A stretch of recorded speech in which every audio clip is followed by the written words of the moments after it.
अहो शिवाजी महाराजांनी अवघ्या 100 मौलांसोबत लाल महालावर छापा मारला. बघता बघता शिवरायांचा छापा आल्याचं बघितल्यावर शाहिस्ता खान ते पळत सुटला. अखेर लपला कुठं? बायकांच्या गराड्यात. कारण त्याला माहिती आहे शिवाजी राजा बाई माणसाला कधीच हात लावत नाही.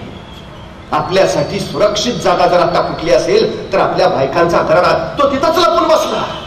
काय विश्वास आहे बघा महाराजांच्या चारित्र्यावर शत्रूला सुद्धा. आणि खरं होतं शाहिस्ता खान राणीच्या घराण्यात आहे. महाराजांनी बघितलं आणि महाराज जागच्या जागी थोडे पडद्याच्या मागं श्वास मंद केला, हालचाल मंद केली, इतकी की जाऊन शाहिस्ता खानाला वाटलं बहुतेक महाराज गेले. आणि शाहिस्ता खान अलगद राणीच्या घराण्यातून बाहेर पडला. राजाला चाहून आले चित्त्याच्या 56 राजे छेपावले. शाहिस्ता खान पळत सुटला, राजे धावले आणि खिडकीत उडी मारला. त्यातून संशय चालली. राजाला वाटलं गरजेनंच मारली, पण जीवावरचं बोटावर उठावलं. मला हे नाही सांगायचं तुम्हाला, या शाहिस्ता खानाला रोजच्या रोज डायरी लिहायची सवय आहे.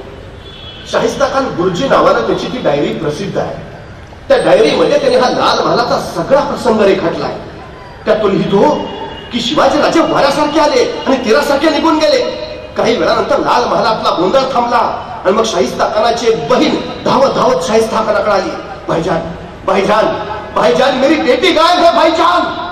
तर शाहिस्ता खान तिला म्हणाला, जर शिवाजींच्या माणसाने तुझी पोरगी पळवली असेल तर बेफिक्र रहा, शिवाजी पोटच्या लेखीसारखीच तिची काळजी घेईल. हे शाहिस्ता खान लिहितो. काय विश्वास आहे महाराजांच्या चारित्र्यावर. अहो पण कशाला महाराजांची माणसं त्या पोरीला उचलतील? ती भीतीपोटी तिथंच एका पिंपात लपून बसलेली, ती सापडली नंतर. तेही लिहिलंय शाहिस्ता खानानं. पण महाराजांच्या चारित्र्याचा सुरेख पैलू शाहिस्ता खानानं त्यावेळी नोंदवून ठेवला, हे महत्वाचं.